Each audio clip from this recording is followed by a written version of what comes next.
انزلنا من السماء ماء بقدر فاسكناه في الارض وانا على ذهاب به لقادرون۔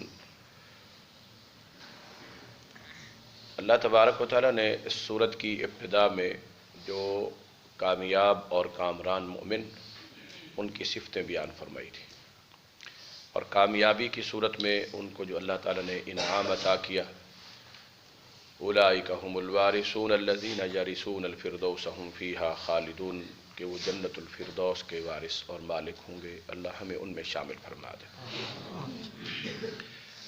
ایمان لانا ہے اللہ تعالیٰ پر، اور پھر اپنے اندر یہ صفتیں پیدا کرنی ہیں، اور یہ صفتیں جو ہیں وہ عبادات والی بھی ہیں، اعمال اور اخلاقیات کی بھی ہیں۔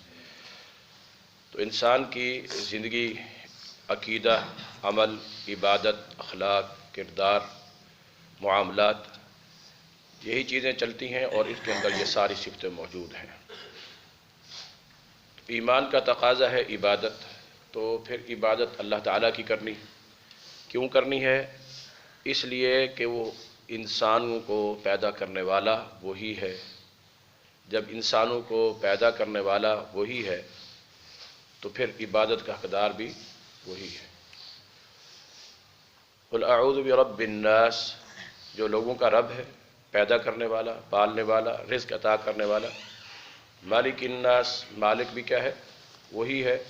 تو الہ الناس، پھر تمام انسانوں کا معبود بھی کیا ہے؟ وہی ہے۔ تو جب وہ عبادت اس کی کرنی ہے تو اس کی عبادت کے لیے کہ وہ معبود برحق ہے، اس کے علاوہ کوئی اور عبادت کا حقدار نہیں ہے، تو پھر اس کی توحید کے اور الوہیت کے دلائل پیش کیے گئے۔ ان میں سب سے پہلی دلیل ہی خود وَلَقَدْ خَلَقْنَا الْإِنسَانَ، انسان کی تخلیق اور اس کے مراحل بیان کیے گئے کہ کس طرح ہم نے انسان کو پیدا کیا، اس دنیا میں اسے ہم کس طرح لے کر آئے، ماں کے پیٹ سے وہ کن مراحل سے گزرا ہے، اور پھر یہ دنیا کی زندگی اللہ تعالیٰ نے انہیں کس طرح عطا کی ہے، اور زندگی کے جو جو مراحل بھی ہیں۔ خلقنا الانسان من سلالۃ من طین، کہ باپ کے صلب سے، من بین الصلب والترائب، ماں کی پسلیوں سے کس طرح اللہ تعالیٰ وہاں سے، پھر ماں کے پیٹ میں فی قرار مکین، پھر وہاں سے جو ہے نطفہ جو ہے وہ علقہ، علقہ سے مضغہ، مضغہ سے ہڈیاں، اور یہ سارا نظام، اور پھر ثم انکم بعد ذلک لمیتون، دنیا کی زندگی کا خاتمہ، موت، اور پھر موت کے بعد کے جو معاملات ہیں وہ ثم انکم یوم القیامۃ تبعثون، پھر دوبارہ تمہیں زندہ بھی اللہ تعالیٰ کرے گا۔ جب یہ سب کچھ کرنے والا اللہ تعالیٰ ہے تو پھر عبادت کا حقدار بھی کیا ہے؟ وہی ایک اکیلا، اللہ وحدہ لا شریک ہے۔ مکہ کے کافر یہ کہا کرتے تھے کہ دوبارہ کوئی زندگی نہیں ہے۔ آج کل بھی کچھ لوگ کہتے ہیں بس یہ دنیا کی زندگی ہے، اس کے بعد تو کوئی، آج تک تو کبھی اتنے ہزار سال گزر چکے ہیں، ہر نبی آتا رہا ہے آدم علیہ السلام سے یہی کہتا رہا ہے جی موت بھی ہوگی، موت کے بعد حساب کتاب ہوگا، قیامت ہوگی، آج تک تو آئی نہیں، پھر کب آئے گی؟ دوبارہ کیسے پیدا کیا جائے گا ان مخلوقات کو؟ دوبارہ کیسے پیدا کیا جائے گا انسانوں کو؟ دوبارہ پیدا کیسے کیا جائے گا ان آسمانوں کو اور ان زمینوں کو، سارے نظام کو کس طرح بنایا جائے گا؟ تو اللہ تبارک و تعالی نے اپنی قدرت کے دلائل بیان فرمائے کہ ابتدائی طور پر پیدا کرنے والا ان زمین، آسمان اور اس کائنات اور کائنات کی ساری چیزوں کو بھی کون ہے؟ اللہ ہے۔ کسی بھی چیز کو ابتدائی طور پر پہلی دفعہ پیدا کرنا، اس کو وجود دینا اور اس کو بنانا، یہ بہت مشکل ہوتا ہے۔ دوسری دفعہ تو کوئی مشکل نہیں ہے، دوسری دفعہ تو کیا ہوتا ہے؟ آسان ہوتا ہے۔ تو جب ابتدائی طور پر پہل سب کچھ یہ کرنے والا کون ہے؟ اللہ، تو پھر دوبارہ پیدا کرنا بھی اس کے لیے کوئی مشکل نہیں ہے۔ تو اس کی دلیلیں اللہ تعالیٰ نے بیان کی ہیں کہ وَلَقَدْ خَلَقْنَا فَوْقَكُمْ سَبْعَ طَرَائِقَ، ہم نے تمہارے اوپر 7 آسمان بنائے ہیں۔ اتنے بڑے بڑے آسمان، اتنے بڑے بڑے، پھر تہ بتہ طبا کا قرآن کریم کے اندر بھی وضاحت موجود ہے، اور احادیث کے اندر بھی کہ 7 آسمان، ہر آسمان کے درمیان اتنا فاصلہ ہے جتنا زمین سے لے کر آسمان تک کا ہے، اور اس زمین سے لے کر آسمان تک کے خلا ہے، اس کے اوپر بھی کہتے ہیں جی کروڑوں سال لگ جائیں گے اس کی حقیقت تو پاتے پاتے وہاں تک پہنچتے پہنچتے۔ لیکن وہاں تک کوئی بھی نہیں پہنچ سکتا ہے۔ اور اتنی بڑی، اللہ اکبر،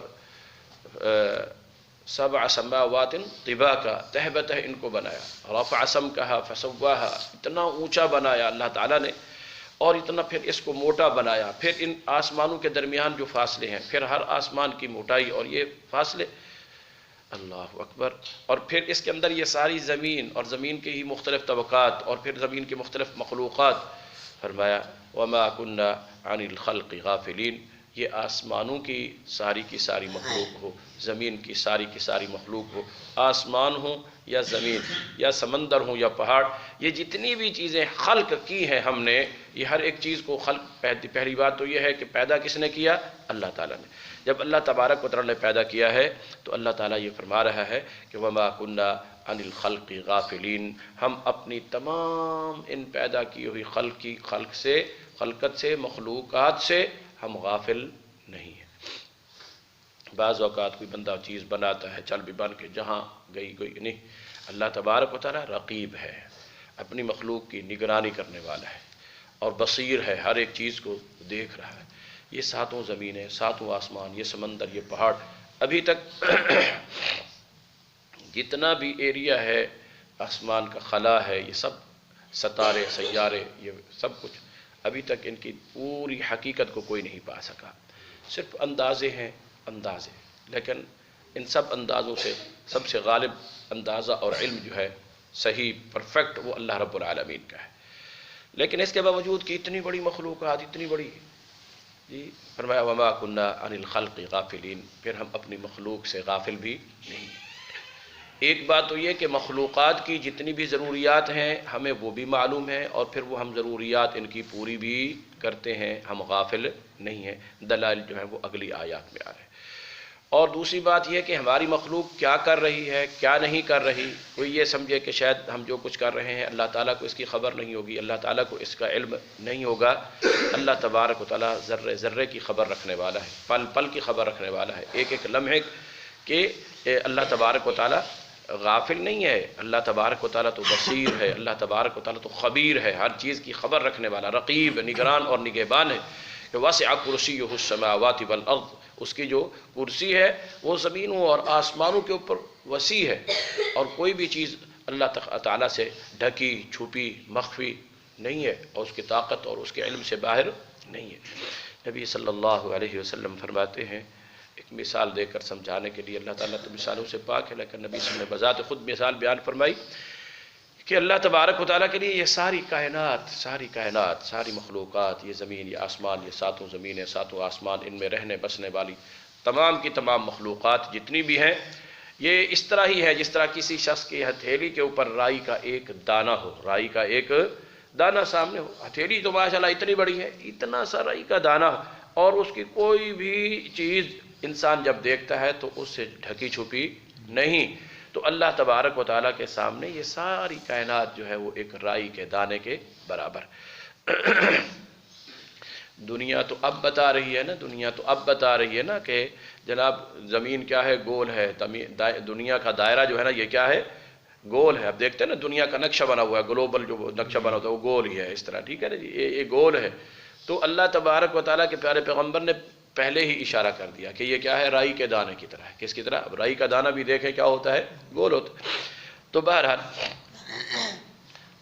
فرمایا ہم نے تمہارے اوپر 7 آسمان بنائے، اور پھر بنانے کے بعد آسمان ہو، زمین ہو، آسمانوں کی اور زمین کوئی بھی مخلوق ہے، کوئی بھی جی ہم اس سے غافل نہیں ہیں، وہ ہمارے علم سے باہر نہیں ہے۔ اللہ اکبر۔ نبی صلی اللہ علیہ وسلم ارشاد فرماتے ہیں کہ اللہ تبارک و تعالیٰ 7 آسمانوں سے اوپر عرش پر مستوی ہے، عرش کے اوپر کرسی، اور کرسی کے اوپر وہ مستوی، اتنا، اور ایک زمین سے لے کر آسمان تک کا فاصلہ 5000 سال کا، جو ہمارے یعنی کہ اسباب اور وسائل یا سمجھ اور عقل ہو سکتی ہے ہمارے حساب سے۔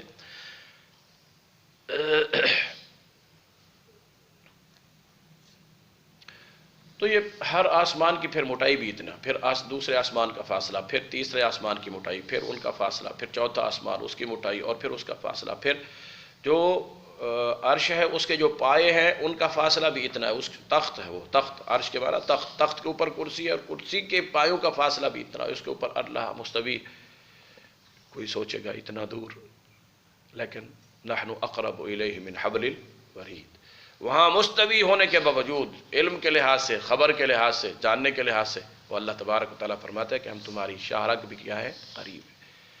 طاقت کے لحاظ سے، قدرت کے لحاظ سے ہم تمہاری شاہرگ کے بھی کیا ہے، قریب ہے۔ وَنَعْلَمُ مَا تُوَسْوِسُ بِهِ نَفْسُ، انسان کے دل کے اندر جو وہم اور وسوسہ بھی پیدا ہوتا ہے ہم اس کو بھی جان رہے ہوتے ہیں، اس نے کرنا کیا ہے وہ تو بعد کی بات ہے، وہ بھی ہم جانتے ہیں، لیکن دل کے اندر ابھی جو وسوسہ پیدا ہوتا ہے اس کو بھی ہم جانتے ہیں، اور پہلے سے جانتے ہیں، جب سے پیدا کیا تب سے جانتے ہیں۔ اللہ اکبر۔ وَمَا كُنَّا عَنِ الْخَلْقِ غَافِلِينَ، ہم اپنی مخلوق سے غافل نہیں ہیں، یہ کیا کر رہے ہیں کیا نہیں کر رہے ہیں، کیا ان کے لوازمات ہیں، کیا ان کی ضروریات ہیں۔ پھر وَأَنزَلْنَا مِنَ السَّمَاءِ مَاءً، ہم نے پیدا کر کے یوں ہی نہیں چھوڑ دیا، اس دنیا میں ان کو آباد کیا ہے۔ آباد کرنے کے لیے ان کی ضروریات کو، انسان کی زندگی کی سب سے بڑی ضرورت پانی ہے، پانی کے بغیر انسان زندہ نہیں رہ سکتا۔ وَجَعَلْنَا مِنَ الْمَاءِ كُلَّ شَيْءٍ حَيٍّ، ہر چیز کو ہم نے پانی سے زندہ رکھا ہوا ہے یا پانی سے زندہ کیا۔ اس کے بھی دو معنی ہیں، ایک تو جتنی بھی ذی روح اور متنفس چیزیں ہیں، سانس والی روح والی چیزیں، ان کی تخلیق جو اللہ تعالیٰ نے اشارہ کیا تھا من نطفۃ، کے پانی سے، اور دوسرا یہ کہ زندہ ہو جانے کے بعد انسان ہو یا حیوان، جن جن چیزوں کے اندر بھی روح موجود ہے، سانس موجود ہے، ان کی زندہ رہنے کے لیے پانی کی شدید ترین ضرورت ہوتی ہے۔ بسا اوقات چھوٹے بچے ہوتے ہیں نا، کمزور سے موشن لگ جاتے ہیں، اور جناب معاملہ موشن یہ وہ تو پھر کمزور ہو جاتے ہیں، کیا ہے جی ڈاکٹر کے پاس جاتے ہیں، وہ یوں آنکھیں کر کے دیکھتا ہے، جی کیا ہے جی پانی کی کمی ہے، وہ فوراً ڈرپ لاؤ پانی کی کمی دور کرنے کے لیے، موت کا خطرہ واقع ہو جاتا ہے۔ اللہ اکبر۔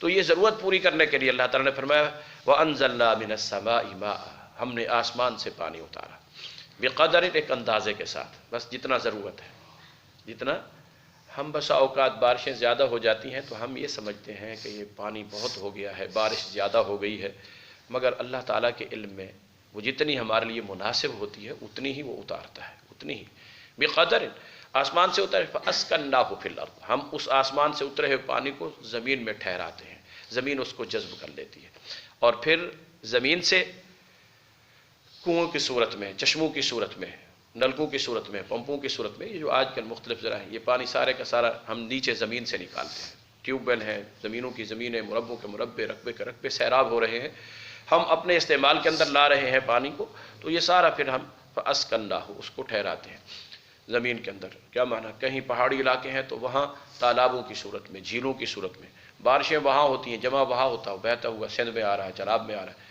اور جناب نہروں کے ذریعے ایک ایک چپے تک، ایک ایک مرلے تک، ایک ایک کونے تک، ایک ایک موضع میں، رقبے میں پہنچ رہا ہے، یہ اللہ تعالیٰ کے جمع کیے ہوئے۔ اللہ پر ایک اور مقام پر فرمایا تو یہ انزلناہ من المزن ام انتم، اللہ اکبر، کہ اس کو نازل کرنے والے تم ہو یا ہم ہیں، ہم نے اس کو اتارا ہے اور ہم ہی اس کے کیا کرنے والے ہیں، خازنین، تم جمع نہیں کر سکتے اس کو، زمین کے اندر خزانہ بھی ہم نے کیا، اس کو ٹھہرایا بھی ہم نے، زمین کے اندر سلب اس کو جذب کرنے کی طاقت بھی ہم نے عطا کی، اور فَأَسْكَنَّاهُ فِي الْأَرْضِ ٹھہرایا ہے، لیکن وَإِنَّا عَلَىٰ ذَهَابٍ بِهِ لَقَادِرُونَ، اور اگر ہم چاہیں تو اس کو لے جانے پر بھی کیا ہیں، قادر ہیں۔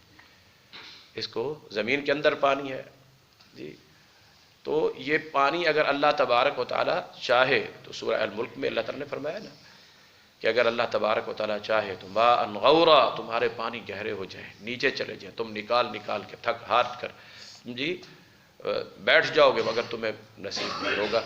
یہ سب عطا کرنے والا کون ہے، اور جو عطا کی ہوئی نعمتیں ان سب کو لے کر جانے والا بھی کون ہے۔